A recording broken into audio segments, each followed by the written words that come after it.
Surat Al-Ikhlas ini kalau saya jabarkan, masya Allah luar biasa. So Abdul Qadir, masya Allah. Nabi Khidir alaihissalam itu amalin surat Al-Ikhlas. Saya kasih bocoran, jangan kasih tahu orang ya. Surat Al-Ikhlas. Surat Al-Ikhlas itu amalannya. Apalagi yang mau belajar terawangan, masya Allah. Yang mau terawangan kok pengen belajar terawangan, kok terbawa hawa nafsu, ya tidak akan pernah bisa. Saya ijazahkan amalan yang apabila jenengan amalkan, insyaallah ini sangat mustajab. Ini adalah cara untuk meminta kepada Allah. Jadi orang meminta itu harus tahu cara-caranya. Orang meminta kepada Allah, orang belajar ilmu batin juga seperti itu. Apalagi yang mau belajar terawangan, masya Allah. Yang mau terawangan kok pengen belajar terawangan, kok terbawa hawa nafsu, ya tidak akan pernah bisa. Tapi kalau hati hanya berzikir kepada Allah, nanti hatinya bersih, insya Allah basirahnya terbuka. Basirahnya terbuka, insya Allah. Jangan terlalu bernafsu, nanti malah jadinya bukan basirahnya yang terbuka. Ini hati-hati. Terkadang seorang bisa melihat jin itu bukan karena dia mampu melihat jin, tetapi karena memang jin itu ada di dalam dirinya. Ini hati-hati.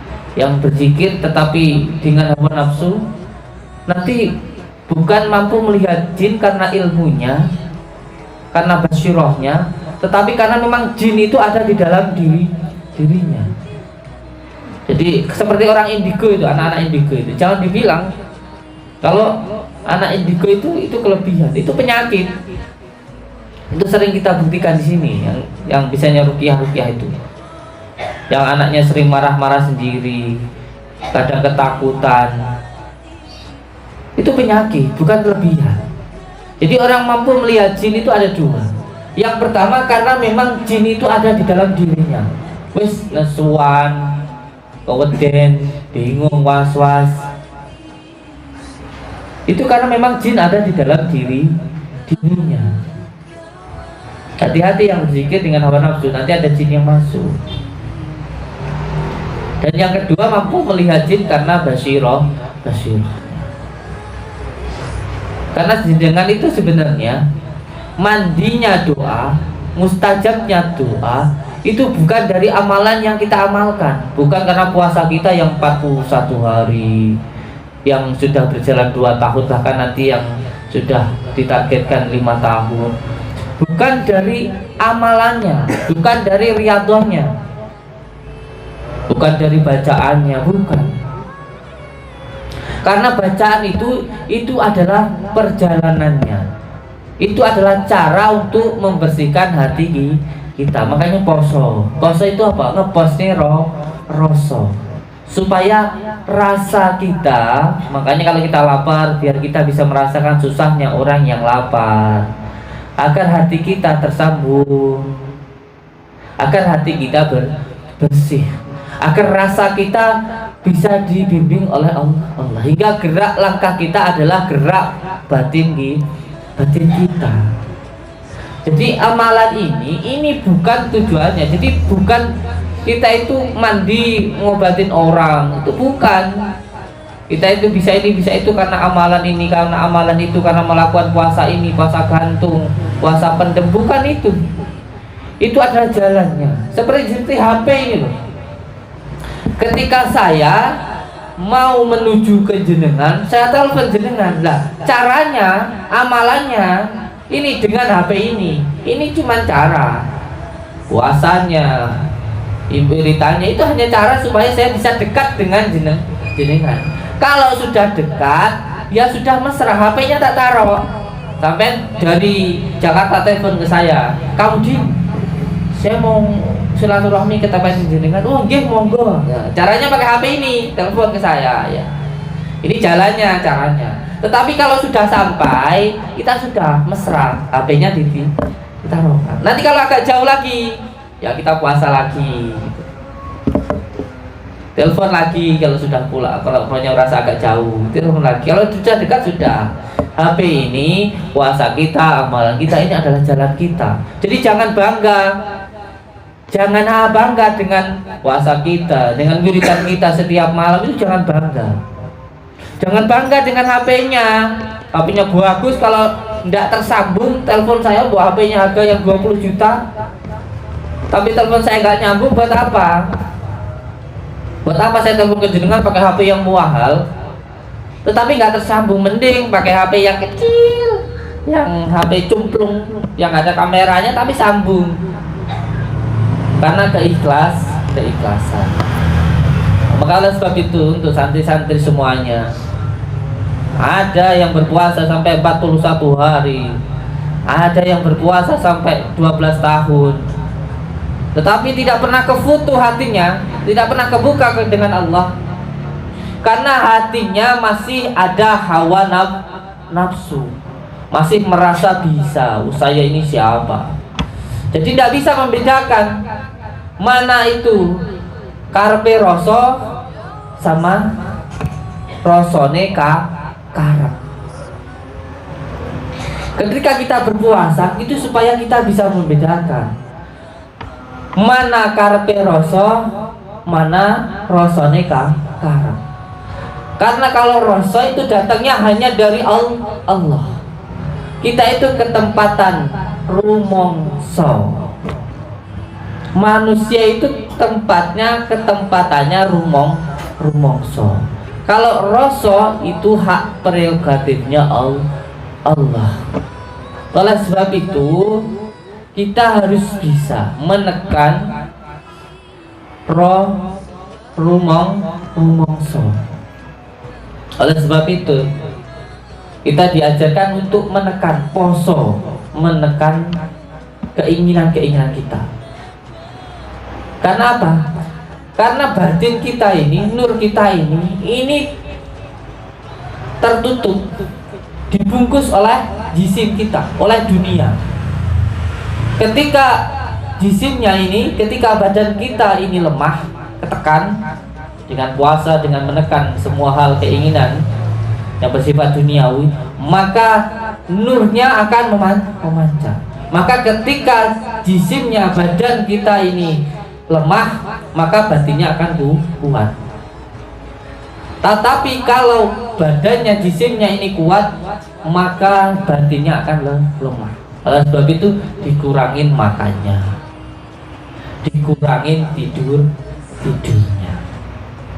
Sama kayak sampai mau mengeluarkan minyak itu yang ada di dalam kelapa, mau mengeluarkan santan itu saja sudah, nggak usah yang tinggi-tinggi, nggak usah marifat, hakikatnya saja. Mengeluarkan santan saja, itu kelapa harus dikeprok dulu, setelah dikeprok parut dulu, setelah diparut goreng minyak, setelah itu baru dikeprok dulu, parut, baru keluar minyaknya. Kita pun ya gitu.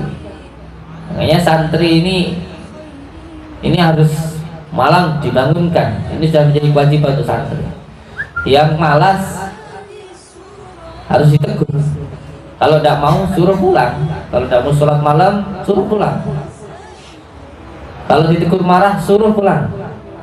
Kalau ada santri yang masih muda, orang tuanya tidak terima, orang tuanya suruh sini. Untuk apa ditaruh di sini? Kalau tidak mau mengamalkan, ya memang kita itu harus dipaksa. Kita itu harus dipaksa.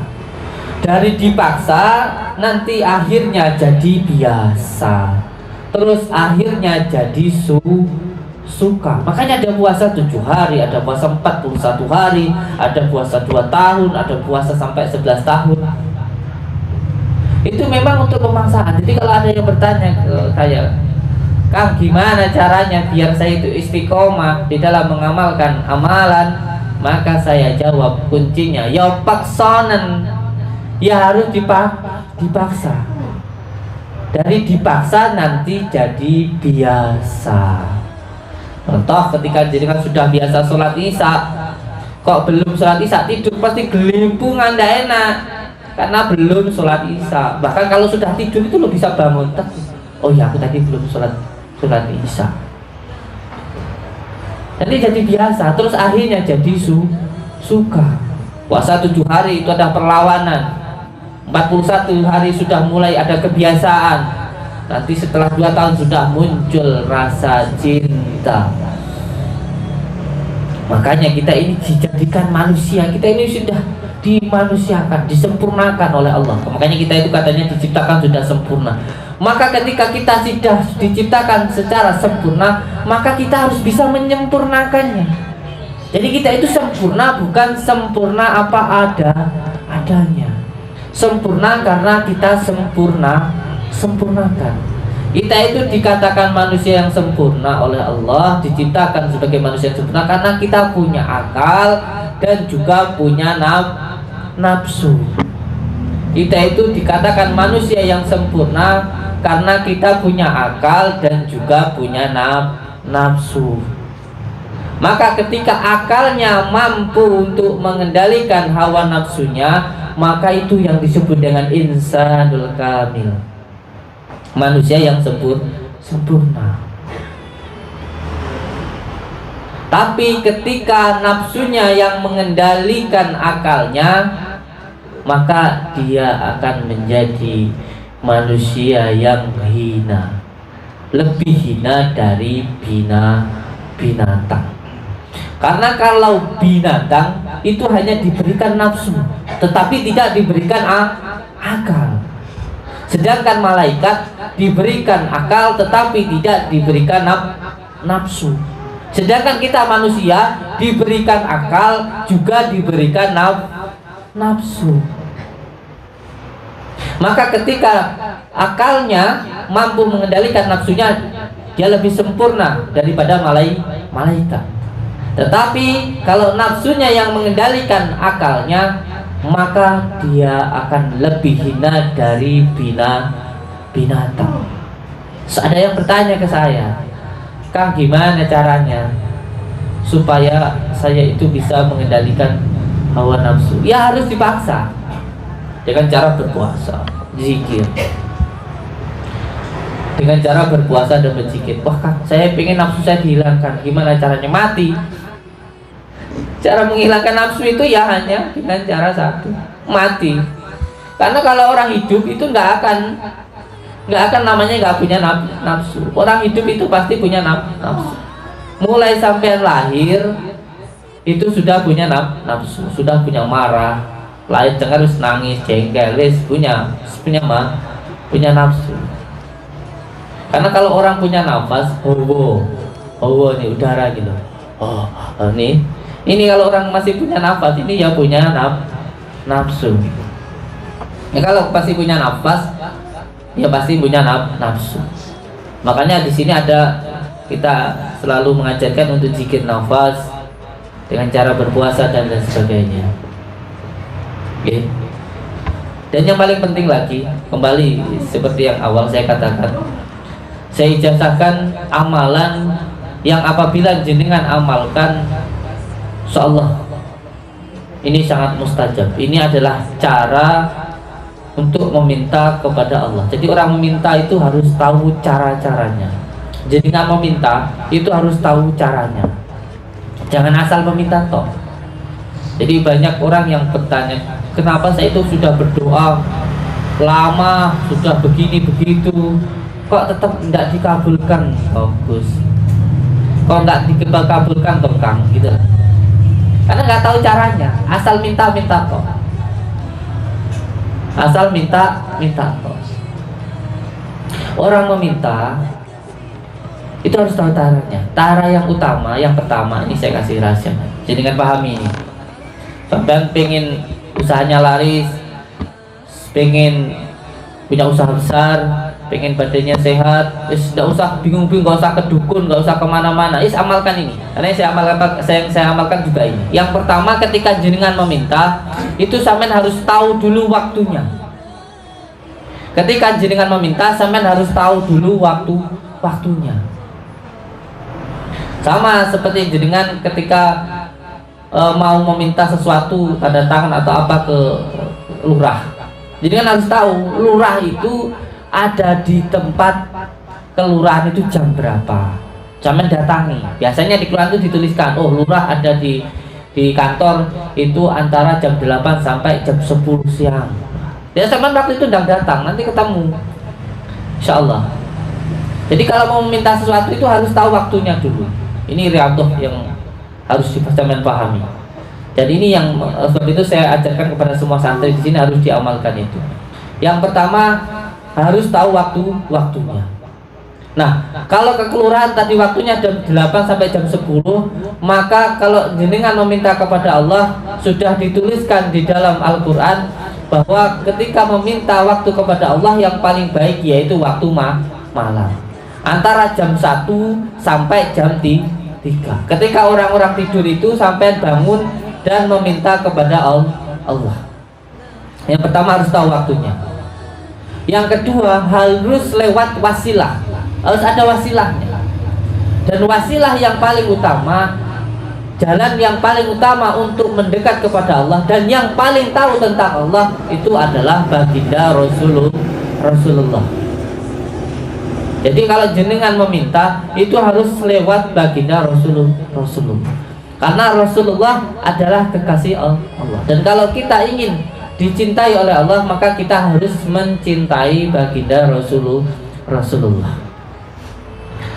Ketika jenengan cinta dengan Rasulullah, insya Allah jenengan pasti akan dicintai oleh Allah. Dan kalau sampai sudah dicintai oleh Allah, namanya orang sudah cinta. Sampai kalau cinta sama pacar sampean, cinta sama istri ini sampean, istri sampean belum minta pun sudah sampean kasih. Malah apa yang menjadi kesenangannya wis sampean dang-dang sampean golek, oh senengannya kembang, senengannya baju itu wis dang-dang sampean tumbas, sampean belikan, sampean kasih ke dia. Karena cinta. Bahkan belum berdoa, bahkan sebelum jenengan berdoa itu pun nanti akan sudah diberikan oleh Allah. Makanya jangan heran yang suka mengamalkan sholawat. Jangan heran, saya itu tidak pernah minta ini minta itu, tidak. Sepertinya apapun yang saya kerjakan itu sudah diberikan oleh Allah. Makanya kalau orang banyak baca sholawat, itu kayaknya apapun yang dilakukan mudah gitu loh. Usaha baru gini ya wis mudah. Saya itu baru usaha itu kecil, saya itu pakai karung dulu cari rongsok. Tiba-tiba alhamdulillah di jalan ketemu orang, diajak ke rumahnya, mau sampean jadi pencari barang bekas, mau monggo jadi supplier pabrik, suruh cari barang-barang yang besar-besar. Tukang pemulung rosak tuh, masa suruh ngirim barang ke pabrik. Itu Allah memberikan jalan. Sampai timbang cari di jalan-jalan seperti ini, cari aqua, cari apa wis, sampai datang saja ke pemukul besar, sampai kasih tahu harganya segini, sampai nanti antarkan ke pabrik harganya segini, dimodali. Itu loh, masya Allah. Sampai sekarang alhamdulillah, dari yang mulai hasilnya 10.000 sampai sekarang per hari itu insya Allah 100 sampai 50 juta per hari. Sepertinya makanya orang membaca sholat itu sebenarnya dipermudah sekali oleh Allah. Karena apa? Karena sudah dicintai oleh Allah. Maka oleh sebab itu amalkan sholawat saja sampean. Amalkan sholawat. Karena apa? Karena kunci dari semua ilmu, puncak dari semua asma dan puncak dari semua mantra itu sholawat. Maka amalkan sholawat. Amalkan sholawat. Yang kedua tadi, yang pertama harus tahu waktunya, sampean harus bangun jam 1 itu jenengan harus bangun. Terus yang kedua harus menggunakan wasilah, yaitu sholawat. Dan yang ketiga, ketika jenengan mau meminta, itu jangan langsung meminta, tetapi panggil dulu dengan nama-nama yang baik. Dirayu dulu, sama kan sampean minta ke ibu sampean, oh ibuku sugih, ibu ayu gitu.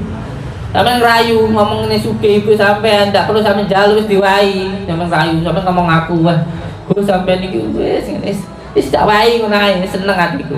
Nah, nama-nama yang baik ini di dalam Al-Qur'an disebut dengan Asmaul Husna. Maka yang punya hutang banyak, bangun malam, setelah bangun malam baca sholawat, baca ya Fatahu ya Rojab. Allah mau sugih mau kaya, Gusti mau sugih mau kaya, Gusti mau sugih mau kaya. Sampean kok yo malah diparingi sugih. Dan ini juga bagi santri yang biasanya senang riyadhah, pengen kebuka mata batin, ya baca ya batin, ya batin, ya batin, ya batin. Kalau saya memang dulu oleh Abbas Syed Al-Ghazali disuruh memilih dua, jadi tempatkan di suatu tempat, suruh memilih antara ya batin atau ya latif. Ya latif, Allah yang maha lembut. Saya memilih ya latif. Maka yang pengen mata batinnya kebuka, basirahnya kebuka, amalkan ya latif. Ini 12.000 setiap malamnya. Insyaallah mesti nanti kefutuh insyaallah. Amalkan, bangun malam, setelah itu baca sholawat, setelah itu baca ya latif 12.000. Jadi yang pertama, untuk agar doa kita dikabulkan, pahami caranya ini. Yang pertama, dia harus bangun malam. Caranya bagaimana? Saya jelaskan biar lebih gamblang, biar tidak setengah-setengah. Ini karena sudah saya ijazahkan maka saya harus bertanggung jawab. Yang pertama, bangun malam, mandi. Ini sebagai adabnya mandi malam, jam 1, jam 2, jam 3. Aduh Gus, mandi malam nanti saya jadi rematik. Enggak, saya tegaskan. Orang ini ibu ini biar paham, didengarkan dulu. Ini juga obat, ini caranya. Biar sampean datang enggak cuman diobati terus nanti enggak mengamalkan, percuma. Saya pengen jenengan ketika datang ke sini yang biasanya enggak sholat, ke sini jadi mau sholat. Yang biasanya tidak pernah bersyukur, saya pengen ketika jenengan datang ke sini jadi bersyukur. Ketika jenengan yang biasanya tidak pernah sholawat, ketika jenengan datang ke sini jadi mau sholawat. Karena kuncinya sebenarnya orang yang sering sakit itu karena dirinya sendiri. Karena dirinya sendiri. Kata Allah, sesuatu yang menimpamu itu karena perbuatanmu sendiri. Maka ini harus dihilangkan dulu penyebabnya. Dengan cara ini tadi, saya tegaskan dulu biar sampean paham. Jangan malas-malasan dulu. Yang mau tidur ya sambil tidur, yang sakit ya sambil rasain sakitnya, tidak apa-apa, dinikmati. Wong masih sering sehatnya kok daripada sakitnya. Oh, ya, sakitnya baru 1 tahun, sehatnya 10 tahun kok. Dinikmati dulu. Jangan ojo bersulah ya, Rebe. Saya juga biasa sakit. Yang pertama harus mau bangun malam dulu, jenengan. Mau bangun malam antara jam 1 sampai jam 3. Pertama caranya mandi dulu. Wah, kudu saya kalau mandi malam nanti saya rematik. Enggak, saya tegaskan. Saya itu melihat abah saya sendiri. Abah saya itu setiap malam ketika mau sholat malam itu bangun. Dan alhamdulillah umurnya sekarang sudah 90 itu masih sehat, tidak sakit-sakitan. Karena beliau menjelaskan kepada saya begini. Air itu saya nggak berbicara secara kitabnya ya. Sebenarnya ada di dalam kitab Ihya Ulumuddin diterangkan. Saya nggak mau bicara kitab terlalu dalam, bahasa umum saja. Air itu terbagi menjadi 3. Ada air obat, itu antara jam 1, jam 12, jam 1, jam 2, jam 3, itu air obat. Lalu kalau mandi itu insya Allah sehat. Ada air kesegaran, dia tidak menjadikan obat dan juga tidak menjadikan penyakit, biasa mawon. Itu antara jam 4 sampai jam 4, jam 4 pagi sampai jam 4 sore, itu air kesegaran, biasa. Tidak menimbulkan obat, tidak menimbulkan penyakit. Ada air penyakit, kalau dibuat mandi nanti bisa jadi penyakit. Antara jam 5 sore sampai jam 10 malam, jangan mandi. Jangan mandi. Jadi jangan ragu untuk melakukan ini, insya Allah. Saya sudah mengamalkan sendiri. Semua sini sudah paham lah, insya Allah. Makanya saya perintahkan ke semua santri kalau malam mandi. Kalau mandi insya Allah sebagai adab juga ketika jenengan mau berwirid, biar seger. Ketika mau hadap Allah, mau bertemu Rasulullah, itu hatinya, terutama jisimnya, jasadnya bersih. Nggak mau bertemu sama Pak Lurah saja mandi, mau bertemu Allah, mau bertemu Rasulullah kok tidak mau mandi dengan itu. Membaca sholawat tidak mau mandi dulu. Mandi malam. Makanya yang tidak mau mandi siram santri, ya siram. Kalau tidak terima suruh pulang. Ya. Pertama mandi. Setelah mandi sampai sholat taubat tuh. Sobat sampai, ya Allah, minta ampun dulu kepada Allah. Jangan langsung minta. Sampai cukup jalur nanti wai. Ngomong dulu kalau mana datang sama ibu itu kalau mau minta. Bu, kalau jangan ngapura bu. Aku ki sering lek sampai ngongkon ndang budal. Aku ki sering nglawan hatine sampean. Ibu ya sampai nanti luluh hatinya. Hatinya akan luluh ke sampean. Tobat dulu, sholat tobat dulu kepada Allah. Setelah itu baru sholat hajat. Sholat taubatnya 2 rakaat saja. Rakaat terakhir, sujud terakhir baca la ilaha illa anta subhana ini kuntum minadh dhalimin. Dibaca kalau saya 12.000. Kalau jenengan dibaca 90 kali saja, 99 kali saja baca la ilaha anta subhana ini kuntum minadh dhalimin. Sujud terakhir di rakaat yang kedua sholat taubat, duduk waktu sujud baca la ilaha anta subhana ini kuntum minadh dhalimin. Setelah itu selesai sholat hajat, baru meminta. Setelah itu minta kepada Allah. Setelah sampean wis ngerasa ya Allah maaf ampunilah saya itu sudah merasa itu, nah baru sampean minta. Caranya bagaimana? Sholat taubat 4, sholat hajat 4 rakaat. Rakaat pertama baca surat Al-Ikhlas 10. Rakaat kedua setelah Al-Fatihah membaca Al-Ikhlas 20. Salam. Setelah itu rakaat ketiga membaca surat Al-Ikhlas 30. Rakaat keempat setelah membaca Al-Fatihah membaca surat Al-Ikhlas 40. Surat Al-Ikhlas. Surat Al-Ikhlas ini kalau saya jabarkan Masya Allah luar biasa. So Abdul Qadir Masya Allah, Nabi Khidir alaihissalam itu amalin surat Al-Ikhlas. Saya kasih bocoran, jangan kasih tahu orang ya. Surat Al-Ikhlas. Surat Al-Ikhlas itu amalannya. Masya Allah, di dalam surat Al-Ikhlas itu ada kul. Ini nanti kita jabarkan tentang apa itu.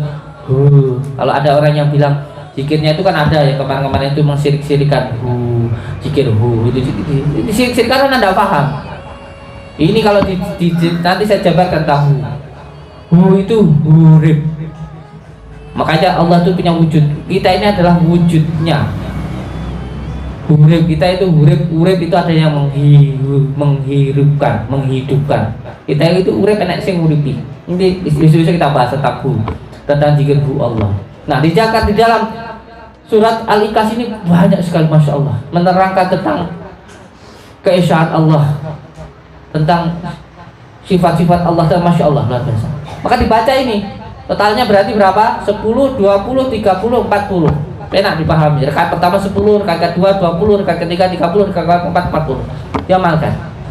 Nah, setelah sholat hajat yang 4 rakaat tadi itu, setelah itu baru jenengan membaca istighfar dan sholawat. Setelah itu membaca Asmaul Husna. Ini yang pengen kebatinannya hidup, rasanya hidup, amalkan ini, santri ini. Jangan sampai putus. 41 hari jangan putus. Coba sampai amalkan. Kalau saya dulu dibarengi dengan puasa bila ruh, tidak makan yang bernyawa dan yang keluar dari yang bernyawa. Karena di sana dulu itu di hutan. Di Lampung itu saya di hutan hidupnya.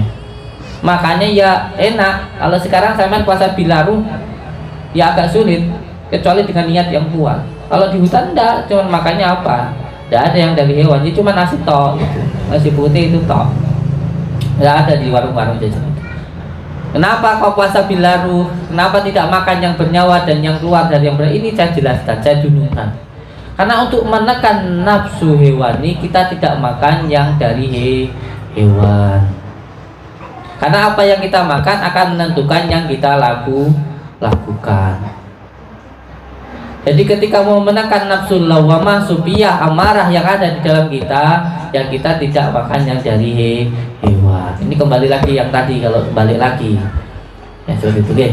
Ini diamalkan. Yang mau basirahnya kebuka, yang pertama baca asmanya. Kalau mau menurut seperti yang saya amalkan, baca ya latifnya 12.000 kali.